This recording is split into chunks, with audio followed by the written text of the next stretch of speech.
Échate para acá que te voy a contar unas cuantas verdades.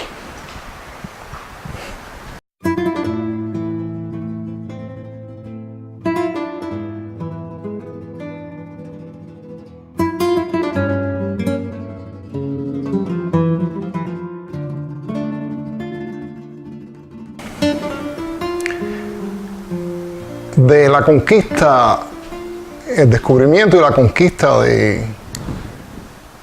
del continente americano, se ha escrito bastante, se sabe bastante. Y sin embargo, hay una parte de esta historia de la que no se ha hablado mucho. Es la parte del descubrimiento, de la exploración que hicieron los españoles en lo que hoy es el área de los Estados Unidos. La idea de que los españoles estuvieron en lo que hoy es el estado de la Florida, me parece que mucha gente esa historia les resulta familiar. Sin embargo, los detalles de esa historia me parece que no son muy que no se habla mucho de ellos, que no se conoce mucho. Yo he estado leyendo últimamente acerca de esta parte de la historia y me ha llamado la atención el hecho de que muchas de estas cosas yo no las sabía, nunca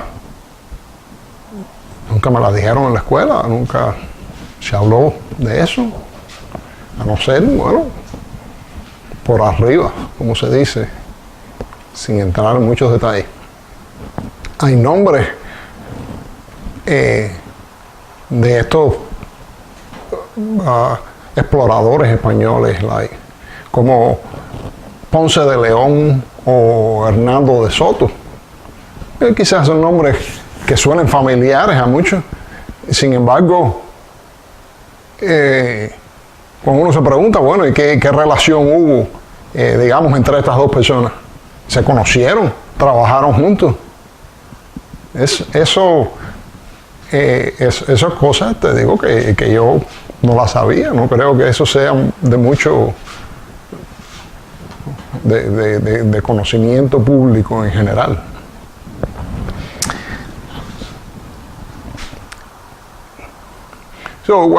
Para hablar de esta parte de la historia, es bueno establecer un punto de referencia. Digamos, el punto de referencia, me parece lógico, sería la fecha de 1492, que es exactamente la fecha en que se hace el descubrimiento. El descubrimiento, lo que se considera el descubrimiento del Nuevo Mundo. A pesar de que, 1492 fue el primer viaje de Cristóbal Colón, hizo varios viajes, y en ese primer viaje se descubrieron unas cuantas islas, se vieron, no se sabía todavía la inmensidad que tenía el continente. Sin embargo, 1492 es la fecha en que se considera que fue el descubrimiento. Entonces vamos a tomar esa fecha como punto de referencia. Pero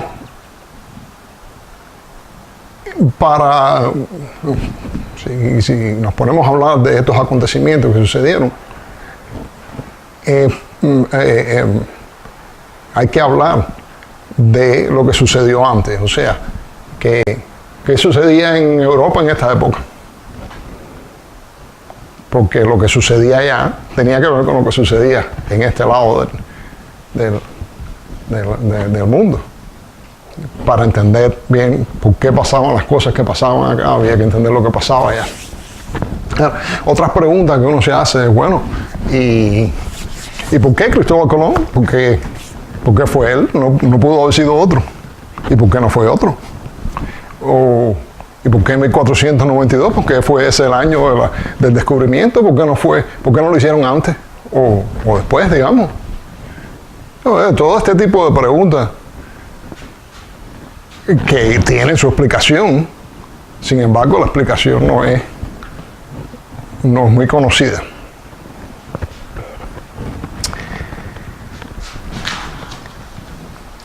Para entender algunas cosas, vamos a irnos un poco atrás. O sea, se dice, bueno, España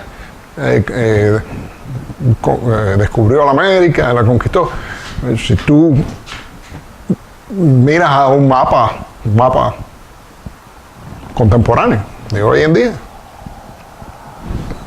está la península ibérica que tiene, bueno, país de Portugal y España.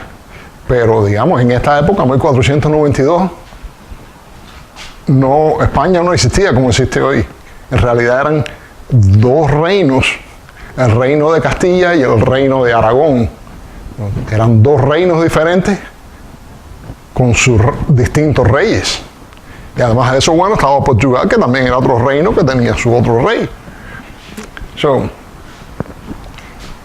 Lo que pasa es que la reina de Castilla, del reino de Castilla, que era Isabel en ese momento, y el rey del reino de Aragón, que era Fernando, pues bueno, decidieron casarse y bueno, pues los dos reinos se unieron. Bueno, se unieron en el sentido de que los dos reinos perseguían los mismos objetivos, pero no estaba unificado. O sea, todavía no era España como la conocemos hoy. Por alguna razón decidieron mantener los reinos separados. Los estaban casados. No te casas, tu esposa, bueno, lo que tengo, lo que es mío es tuyo, lo que es tuyo es mío, pero así no fue. El reino de Castilla se quedó como el reino de Castilla separado y el reino de Aragón separado. O sea, Isabel era la que decía, siendo la reina de Castilla, era la que decía cómo se hacían las cosas en Castilla, y Fernando era el que decía cómo se hacían las cosas en Aragón. Y así estuvo por un tiempo hasta que, bueno, en un momento después, porque se unificó todo y llega a ser como lo que es la España que es ahora. Pero bueno, y es importante también saber que todos estos descubrimientos en América y todas estas cosas, todo fue para el reino de Castilla, no para el reino de Aragón. Fue para el reino de Castilla.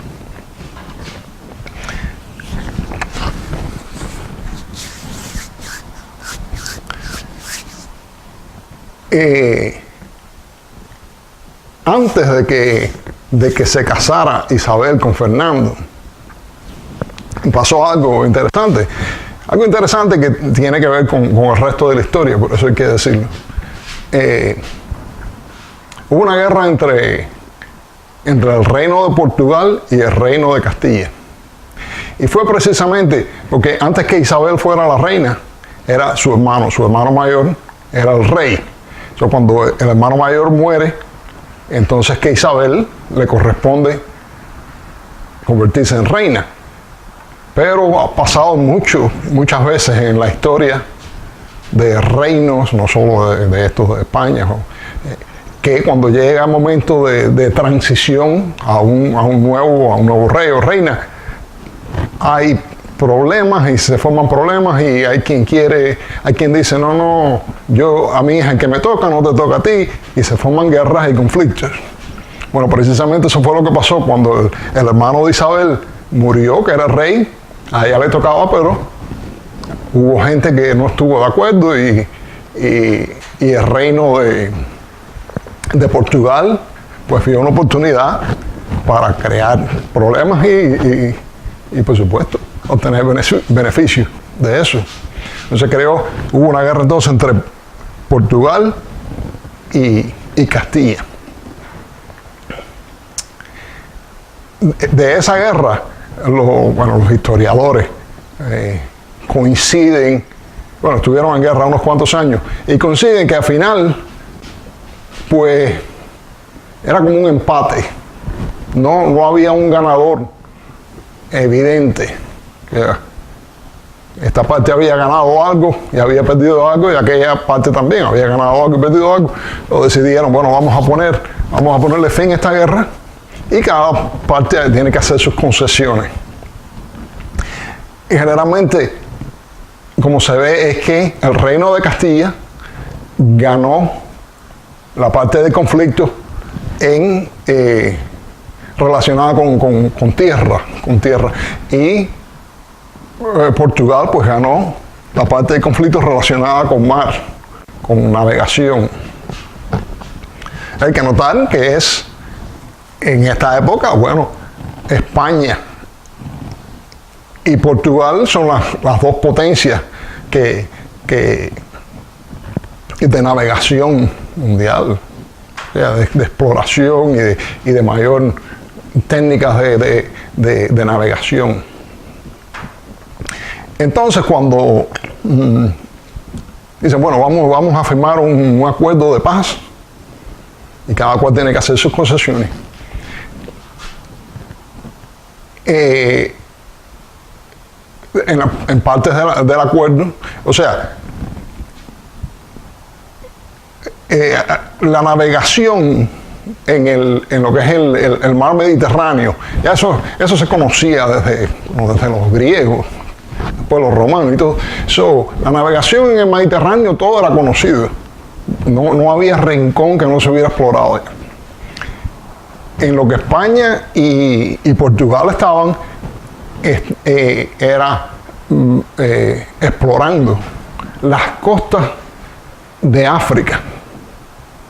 Las costas de África, algo que no se había hecho anteriormente, pues precisamente porque las técnicas de navegación y los barcos que tenían, pues no eran posibles para hacer ese tipo de viaje.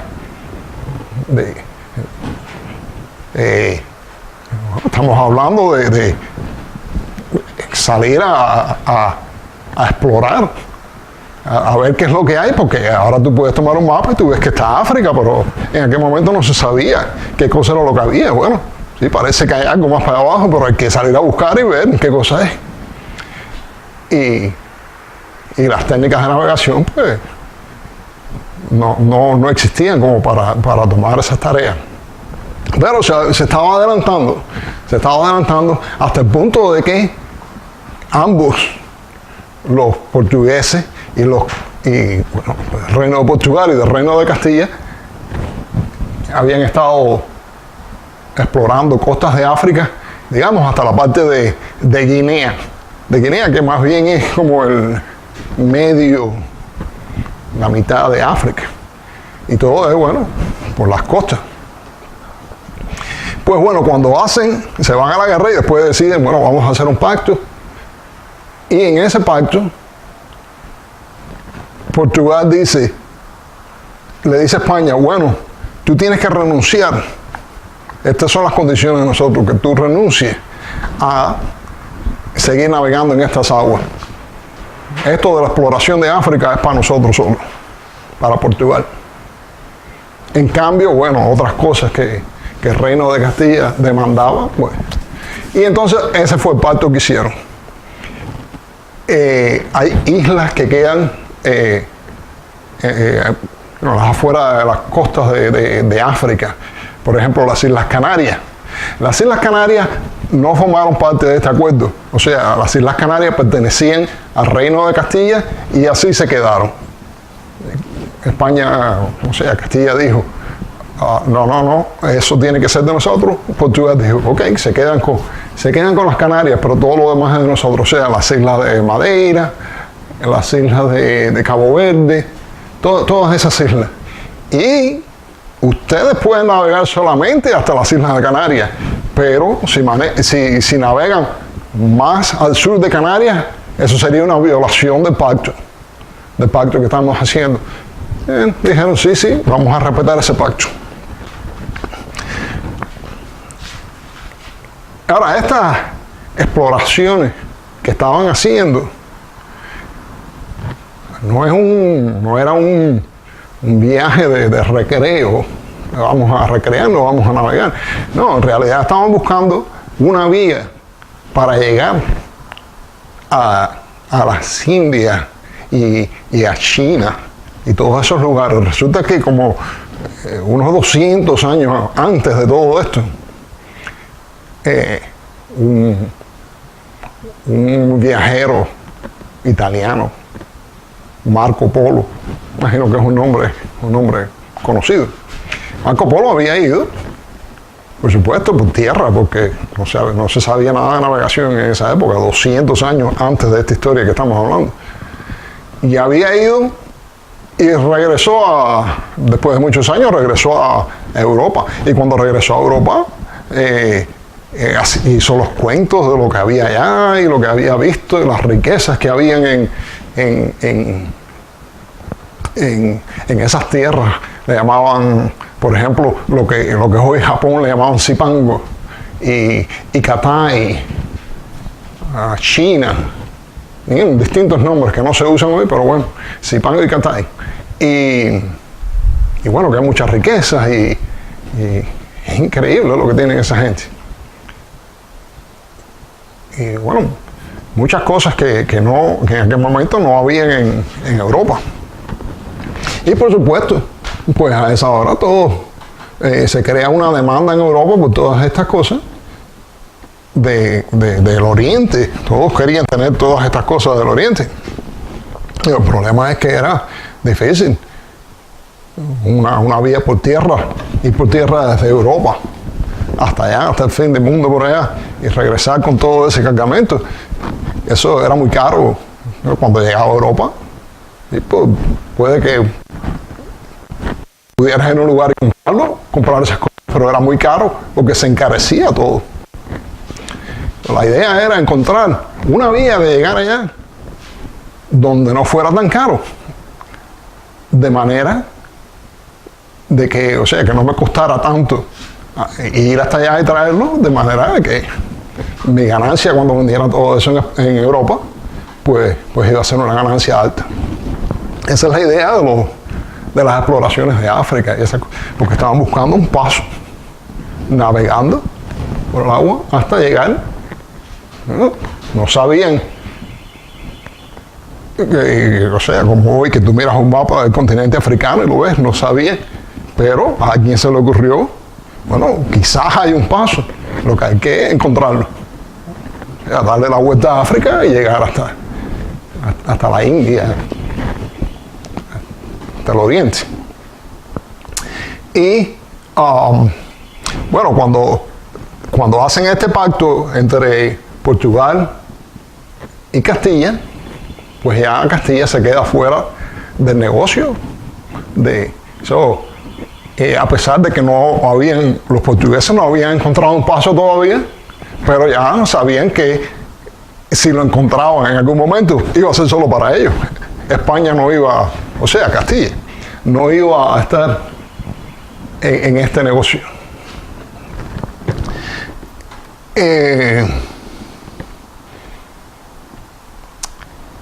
Una de las cosas que nos enseñaron en la escuela, que muchos aprendimos,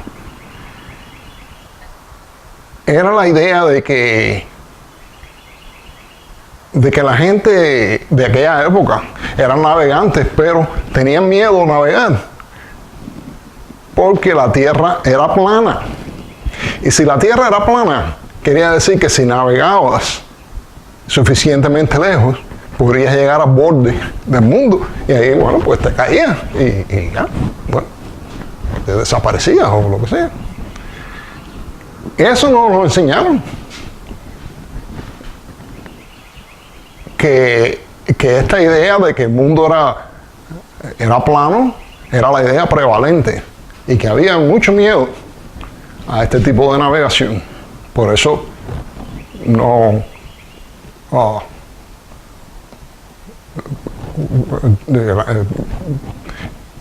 la gente tenía miedo de lanzarse al mar así, a ese tipo de aventura. Resulta que eso es incorrecto. O sea, la Tierra redonda es una esfera, pero lo que es incorrecto es que la idea de que la Tierra era plana era prevalente en Europa en esa época. Eso es incorrecto, esa idea no era prevalente. Cualquier persona, o la mayoría de las personas en Europa, que habían ido a una escuela, que tenían cierto tipo de educación, sabían que la Tierra era redonda. Ya eso se sabía desde, digamos, desde el año 300 antes de Cristo. Eratóstenes había dicho que la Tierra era redonda, no solo lo había dicho, sino que había calculado con sorprendente exactitud el diámetro de la Tierra. Pero ahora tenemos,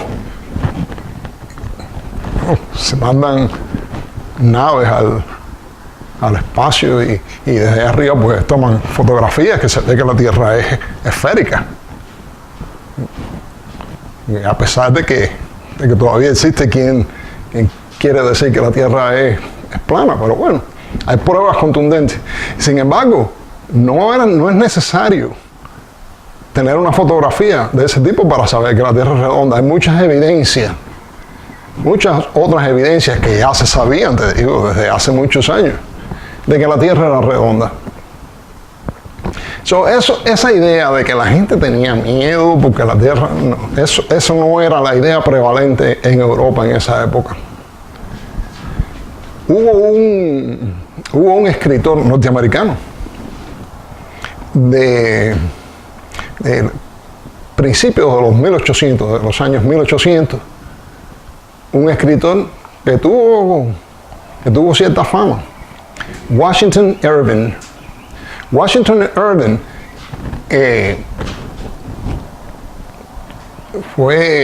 tuvo éxito como escritor. Tuvo éxito como escritor y estando en viaje en París, 1800 y tantos, ya los Estados Unidos eran una nación, ya no eran colonia de Inglaterra, eran país independiente, sus principios, pero bueno, independiente. Y tenían el embajador de los Estados Unidos a España, tenían un embajador allá, y este señor pues contacta a Washington Irving y le dice, mira, ven acá y pásate un tiempo con nosotros. Recientemente han publicado papeles y documentos relativos al descubrimiento de las conquistas, cosas que estaban en los archivos y que no se sabían, y bueno, recientemente las han publicado y yo tengo una biblioteca bien extensa con mucha de esa información. Ven por un tiempo y así tienes contacto con esa información y eso te va a dar ideas para escribir, para hacer nuevos libros. Y Washington Irving dice, está bien, y se va allá, y pues entonces empieza a leer todas estas historias y publica una biografía basado en todo esto que había aprendido. Publica una biografía de Cristóbal Colón. Es no sé si se había hecho anteriormente, pero bueno, ahora se hace, lo he visto con frecuencia, se hacen novelas históricas, novelas basadas en hechos históricos, hechos reales, pero se le incorporan elementos ficticios.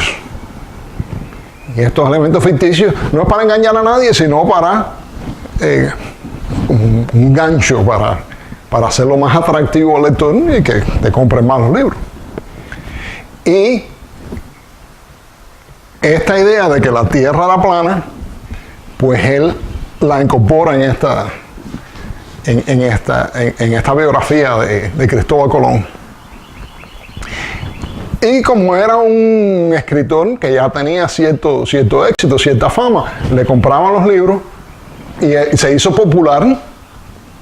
Y al hacerse popular, pues esta idea empezó a extenderse. Que en la época del descubrimiento, pues la gente tenía miedo porque la Tierra era plana. Todo el mundo pensaba que la Tierra era plana. Yo no sé si Washington Irving, él introdujo esta idea. Él no inventó la idea de que la Tierra era plana. Eso de que la Tierra era plana eran ideas que venían de lejos, pero bueno, lo que te quiero decir es que no eran prevalentes.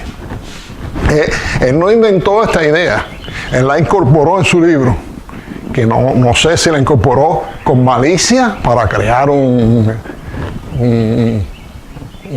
para engañar o solamente para darle más hacer sus escritos más atractivos. Cualquier razón que tuviera él, la gente empezó a leerlo y empezó a creer que esa era la verdad. Y por eso esa idea se ha mantenido durante todo este tiempo y fue lo que nos enseñaron en la escuela, lo que aprendimos de que los europeos creían que la Tierra era plana. Bueno, ya hoy en día se sabe que eso es incorrecto. Y de ahí es de donde salió la leyenda, donde se hizo popular la leyenda.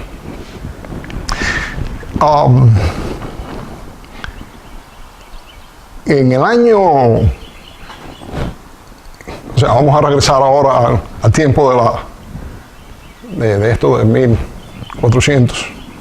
En el año 1470 hay un florentino de Italia, de Florencia, que trabaja para la corte del rey de Portugal. Y en una audiencia con el rey de Portugal le dicen, ese paso o esa vía para llegar a la India es mejor si se navega al oeste, en dirección oeste. Bueno, como la Tierra es redonda, ya era aceptado eso. Por supuesto, si navegas en una dirección o la otra vas a llegar. Pero él decía que navegando hacia el oeste, pues se llegaba y se llegaba más rápido, en lugar de ir por debajo, pues África, que se descubrí que no. El rey, pues bueno, le pasa esta información a los expertos. Siempre hay un grupo de expertos que rodean al rey, igual que hoy a los presidentes, siempre hay expertos. Y los expertos dijeron, no, esa idea es posible, pero es que eso queda muy lejos. De acuerdo a los cálculos que hemos hecho, eso queda muy lejos y no hay una embarcación en estos momentos que pueda llevar suficiente comida y agua para que dure durante todo ese viaje hacia allá. Digamos, sin saber qué es lo que te puedes encontrar por el camino. Digamos que que navegues directo y que llegues. Sí, vas a llegar. En algún momento vas a llegar, pero ¿cuánto te vas a demorar? No, eso, pues se van a morir todos sin agua, sin comida. Y bueno, ahí no se habló más. Pero después, Cristóbal Colón, que, bueno, él estaba, como mucha gente, tratando de ver que se puede buscar su negocio, buscar algo, y él tenía esta idea también.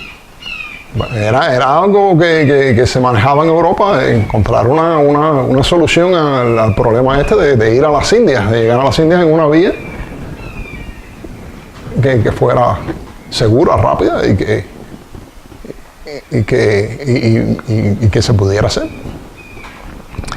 Y él, pues, estudioso, él estudia todos estos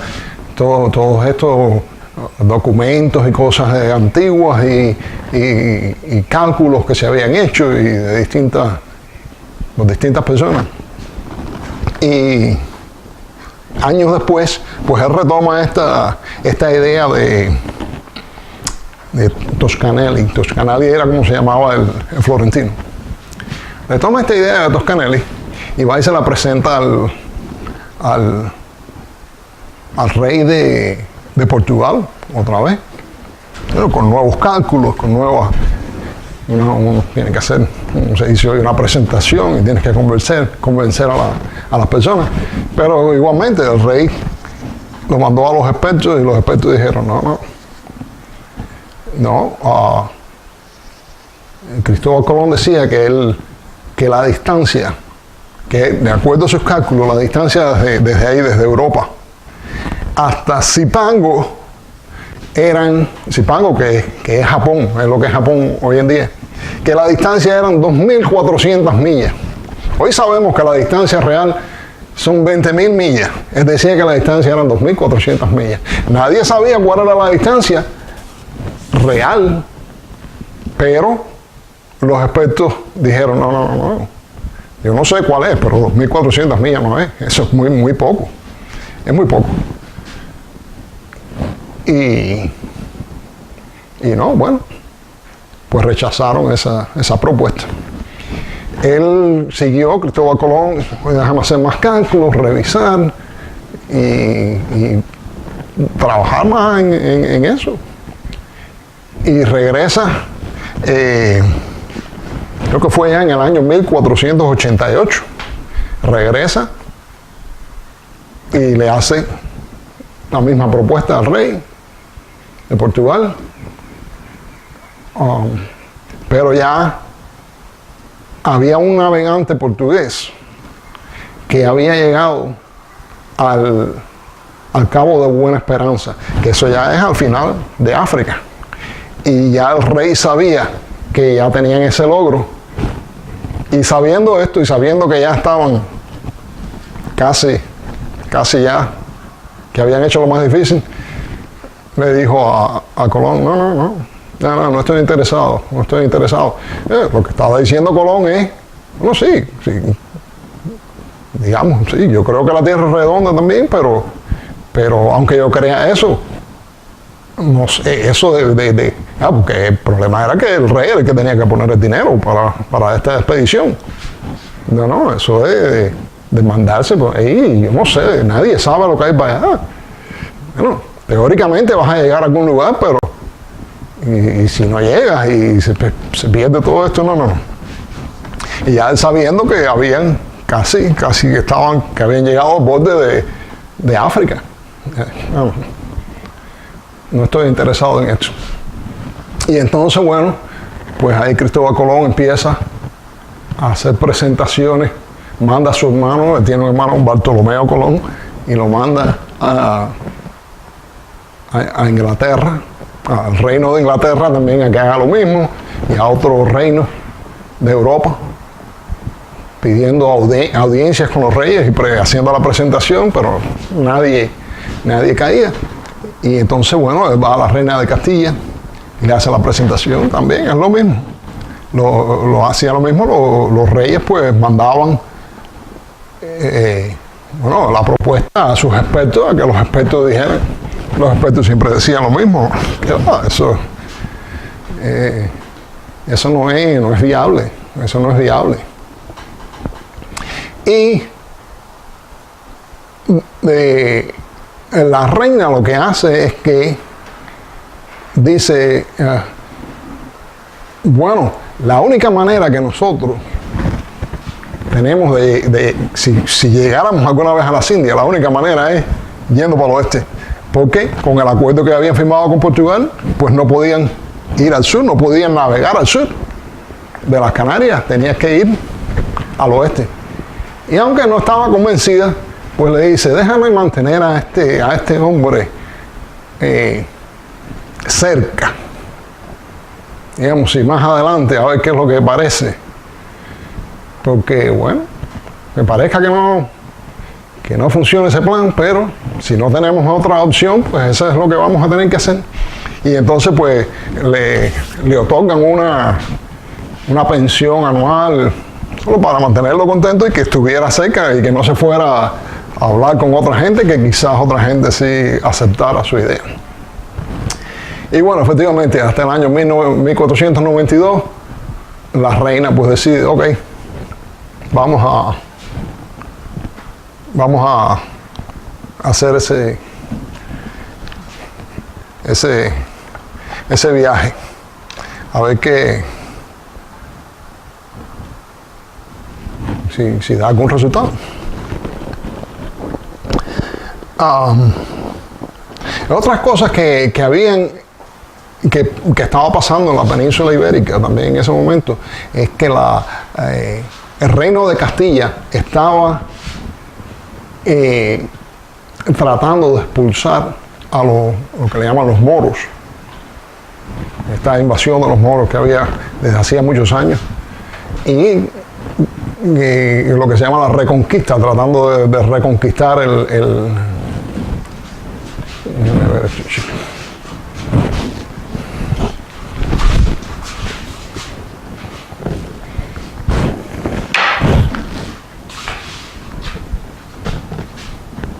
está llegando la primavera y todo, ahora los insectos y todos vuelan.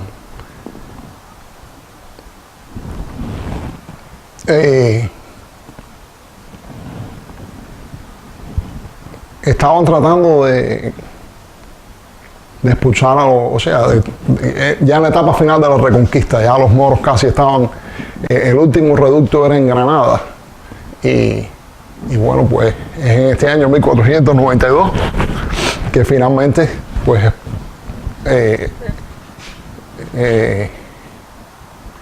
logran pues reconquistar Granada. Y a la misma vez, en el 1492 sucede algo también que es importante para la historia. Es que el Papa muere. El Papa era...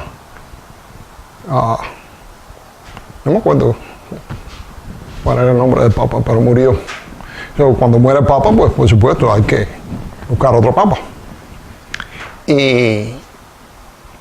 Y entonces el que buscan, el que sale, es un Papa español.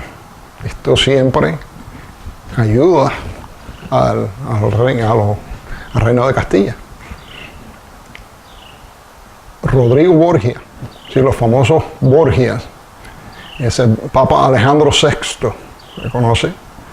Es el famoso Rodrigo Borgia. Que bueno, la religión católica era central en Europa, y era el Papa, ¿ya? Se metió otra vez ahí.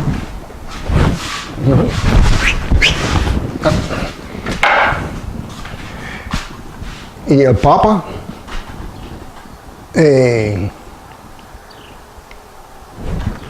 Roma era el Papa desde donde dirigían todo su control.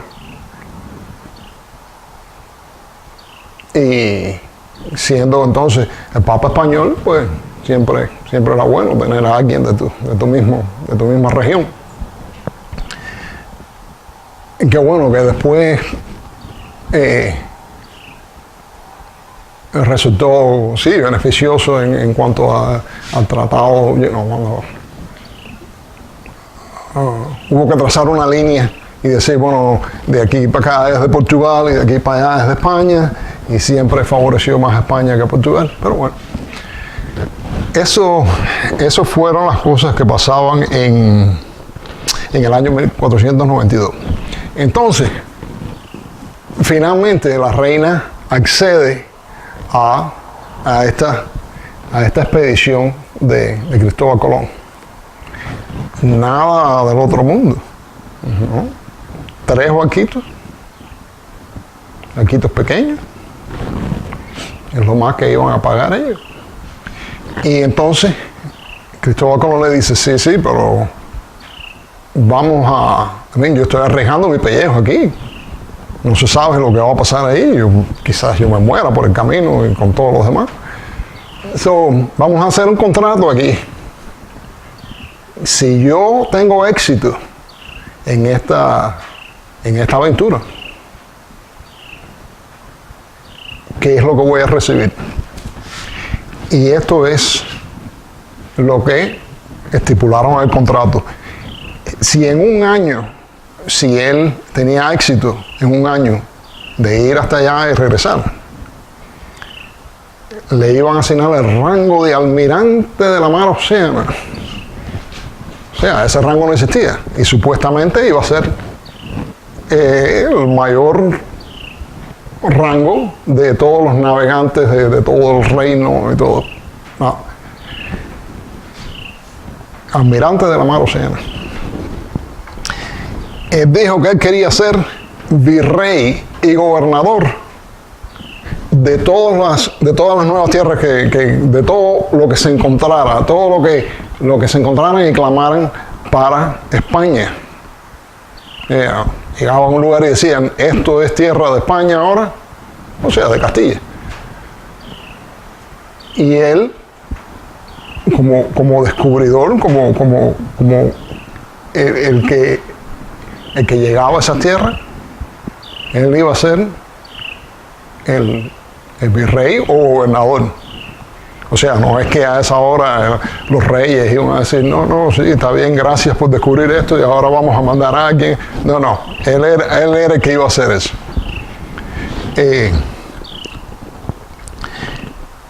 Por ejemplo, siendo gobernador de una tierra, necesitas un juez.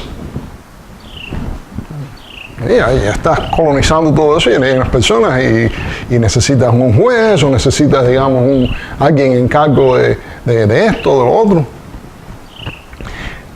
Cada vez que sucediera eso, Colón tenía el derecho de nominar a 3 personas diferentes, y él mandaba esa nominación a la reina. Y de esos 3, la reina iba a escoger uno. O sea, era Colón, fíjate todo el poder que tenía, que iba a tener. Que bueno, está bien, yo voy a dejar que tú seas quien decidas quién va a ir, pero tiene que ser uno de esos 3 que yo te voy a decir. Eso es mucho poder. Derecho al 10% de todas las ganancias que salieran de estos nuevos dominios. 10% de todo lo que saliera, si se encontraban oro, si se encontraban esto y no, el 10% de todo eso iba a ser para Cristóbal Colón. Y además de eso, si se hacía un negocio nuevo que involucrara estas nuevas tierras, Colón iba a tener derecho al 8% de cualquier negocio que se hiciera. Cualquier persona en España que quisiera hacer un negocio relacionado con esta tierra, el 8%. Y todo esto iba a ser vitalicio, a perpetuidad. No solo para él, pero para sus descendientes. Y bueno, ya aquí tú estás pensando en que puede ser, que digamos, ponte en el lugar de la reina. Nadie se imaginaba lo que iba a suceder, pero que puede ser unas tierritas, unas islitas, o qué sé yo, que está bien, eso no tiene problema. Sí, dale. ¿Qué más? ¿Quieres ser gobernador? Está bien.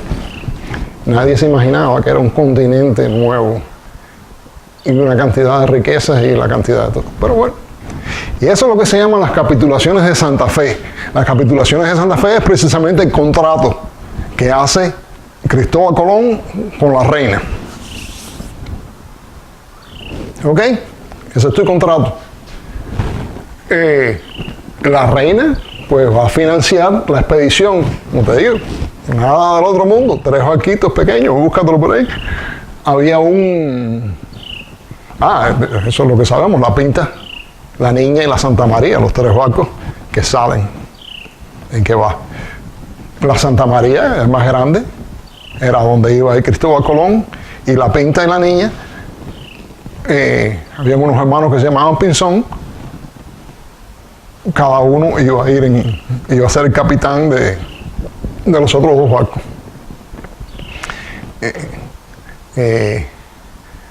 Ya casi todos le ponían nombres relacionados con la religión. La Santa María. había un señor o sea, la expedición sale de un lugar en España que se llama Moguer, un lugar de navegantes y gente demás. Y había un señor que tenía un barco pequeño. Este señor se llamaba, creo que era Juan Niño, Niño siendo el apellido del señor. Y era dueño de un barquito pequeño. Y la gente de los locales que lo conocían a él, pues le llamaban a su barquito la niña. La niña, bueno, siendo un juego de palabras con el apellido del señor, y que el barco era un barquito pequeño. La niña. En realidad el nombre de la embarcación era la Santa Clara. Santa Clara, pero todo el mundo le llamaba la niña. Y en la historia ha pasado como la niña, nadie le llama la Santa Clara. La Pinta, lo más seguro es que también tuviera otro nombre, pero ese nombre nunca se ha podido saber. Le llamaban la Pinta, bueno, porque de la manera como estaba pintada. Parece que tenía algunos colores y la gente le llamaba así, la Pinta. La Pinta como se le llama, digamos, unas vacas o un caballo. El caballo pinto, la vaca pinta. Le llamaban al barco la Pinta, pero ese no era el nombre original. Pues ahí salen. Y salen de ahí de Moguer. Y el destino es entonces hasta las Canarias. Hacer una escala en las Canarias para aprovisionarse con comida y agua. Y de las Canarias, pues, salir en dirección oeste a lo desconocido. A ver a dónde llegamos. Y le tomó 5 semanas. A las 5 semanas, pues fue donde llegaron a una isla que es lo que es hoy las Bahamas. Lo que le llamaron San Salvador a la isla.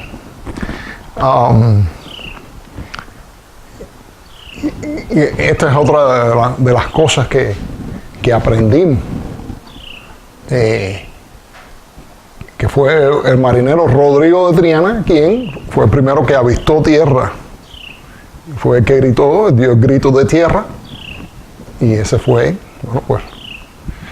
Sin embargo, la historia es un poco diferente.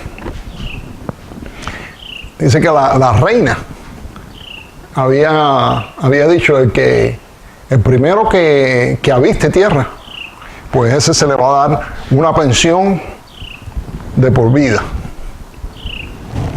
Solo por avistar tierra, una pensión de por vida. La idea era que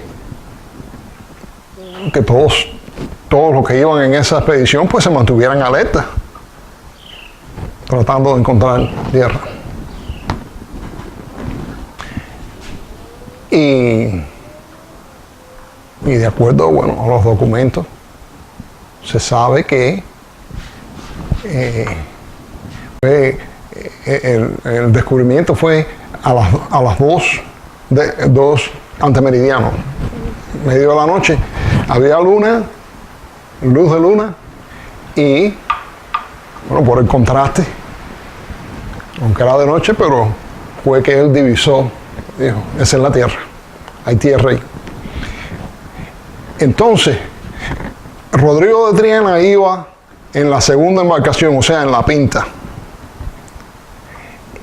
Y el convenio que tenían era, bueno, si alguien avista tierra, pues el barco ese tenía que lanzar un salvo de cañón, de manera que los otros 2 barcos, pues, se enteraran, y ahí venían, se reunían, bueno, ¿qué pasó? Así no avistamos tierra. Eso fue lo que hizo la Pinta. Pues entonces vinieron y se reunieron, y ¿qué fue lo que pasó? No, avistamos tierra. Rodrigo de Triana encontró tierra.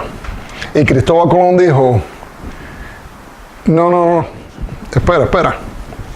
Ya yo había visto la Tierra anoche a las 10 de la noche, o sea, 4 horas antes. A las 10 de la noche yo había visto eso ya.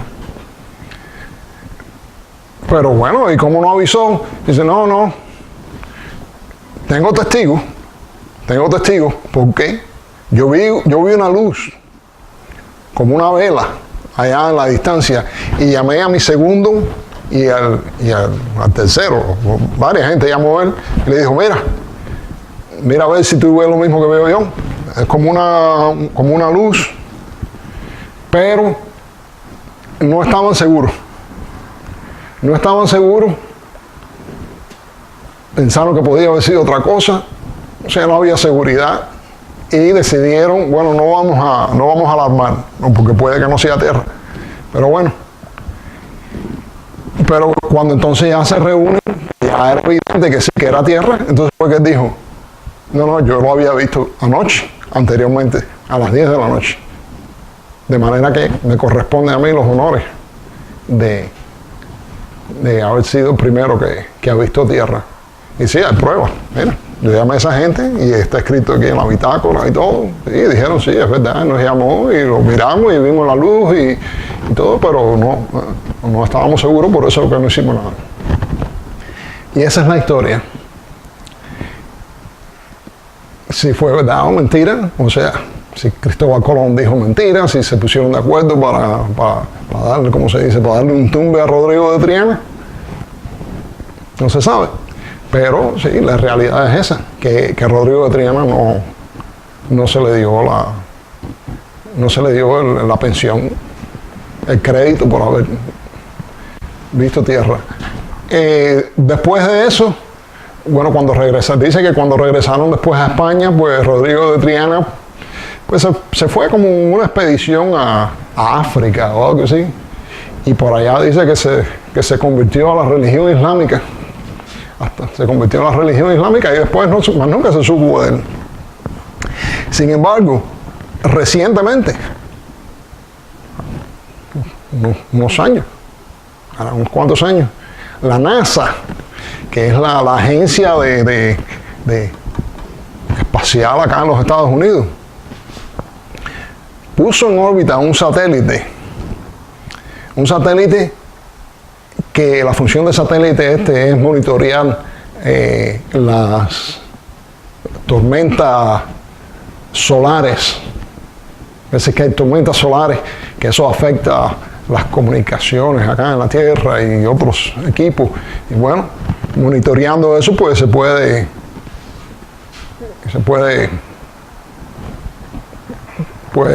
estar preparado para estas cosas. Y ese satélite, NASA le puso el nombre de Triana. Triana, precisamente, como en honor a Rodrigo de Triana.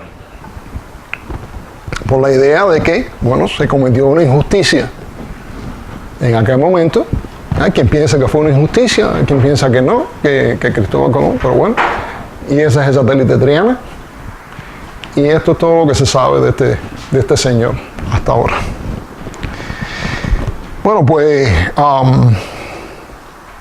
Colón, digo, siguió el viaje, llegaron a una isla de las Bahamas y de ahí dieron varias vueltas, varias islitas, llegaron a la parte este de la isla de Cuba,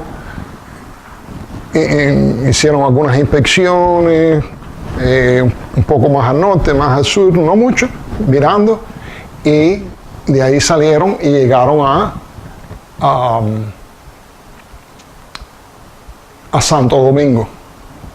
Santo Domingo, que hoy en día, bueno, es una isla, todos saben que es una isla que hay dos naciones, la República Dominicana y Haití. En aquel momento no existía nada de eso, existían eran los habitantes nativos de esa época. Y a esa isla, pues Colón la bautizó como la Española. La Española. Y ahí pararon y ahí decidieron en un lugar que es hoy está en la parte de Haití. hacer un asentamiento. Un asentamiento, dijo, vamos a hacer un asentamiento, lo llamamos la Navidad. La Navidad del asentamiento, creo que porque ya estaban era la época de Navidad. Y entonces dijo, voy a dejar, dejó 39 hombres, como un tipo de fortificación o algo. Dejó 39 hombres y dijo, bueno, pues de aquí regresamos a España, hay que regresar a España a informar, bueno, lo que nos encontramos. Todas estas pensaban que habían llegado a las Indias, que eran unas islas de las Indias, y que todavía, bueno, Zipango todavía quedaba más adelante, pero bueno, no era hora de hacer eso, había que regresar a España a reportar lo que habían descubierto, y entonces regresar con una flota mayor, más grande, y ya sabiendo de que había donde estaban, y ahora había que hacer más exploración. Bueno, esa es la historia de Colón, de su primer viaje, y bueno, vamos a dejarlo aquí, este capítulo, y más adelante seguiremos con la historia.